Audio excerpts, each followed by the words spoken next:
గుత్తి వంకాయ కోసం కావలసిన పదార్థాలు: జీడిపప్పు, వేరుశనగపప్పు, కొంచెం కొబ్బరి, చెక్క మొగ్గ, బిర్యానీ ఆకు, యాలక, ఎర్రగడ్డలు, అల్లం వెల్లుల్లి, కొంచెం చింతపండు, పచ్చిమిర్చి, కరివేపాకు, కొత్తిమీర, ఫ్రెష్గా ఉండే వంకాయలు. ముందుగా ఇవన్నీ ఫ్రై చేసేసుకొని చల్లార్చుకోవాలి. తర్వాత మిక్సీ పట్టుకోవాలి. బాగా ఫ్రై చేసుకోవాలి. 1 by 1 వేసుకొని ఫ్రై చేసి పొడి వేసేసుకొని దీంట్లో ఇవన్నీ వేసేసి మిక్సీ పట్టాలి. ఇందులోనే పసుపు, కొంచెం కారము, ధనియాల పొడి, జీలకర్ర, కొంచెం చింతపండు, కొత్తిమీర ఇవన్నీ మిక్సీ పట్టేసుకోవాలి. అంతే.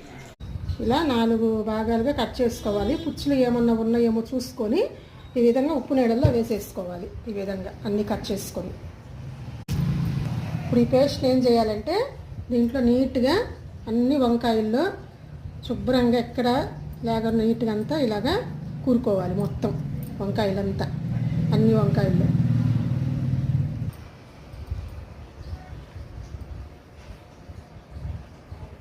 ఆ విధంగా అన్నీ రెడీ చేసుకోవాలి. ఇంకా నూనె వేడి చేసి దాంట్లో వేసేసి మగ్గించుకోవడమే. నూనె పోసుకోవాలి. కొంచెం ఎక్కువ పడుతుంది దీనికి. ఇవి ఉన్న అన్నీ వేసేసుకోవాలన్నమాట. ఇలాగా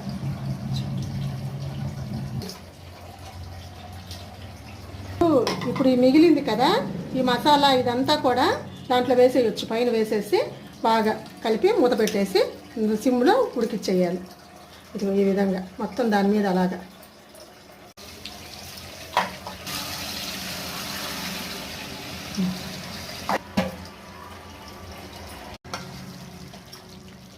ఆల్మోస్ట్ అయిపోవచ్చింది. నూనె అంతా తేలింది చూడండి బాగా. ఇంకంటే ఒక 5 minutes అయిపోతుంది కర్రీ. Emmy tasty.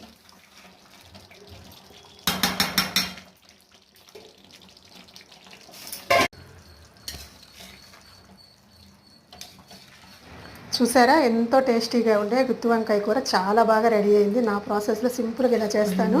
మా పిల్లల కోసము 2 eggs కూడా బాయిల్ చేసి దాంట్లో వేసాను అనమాట. వీడియో నచ్చితే లైక్ చేయండి. Thanks for watching. బాయ్.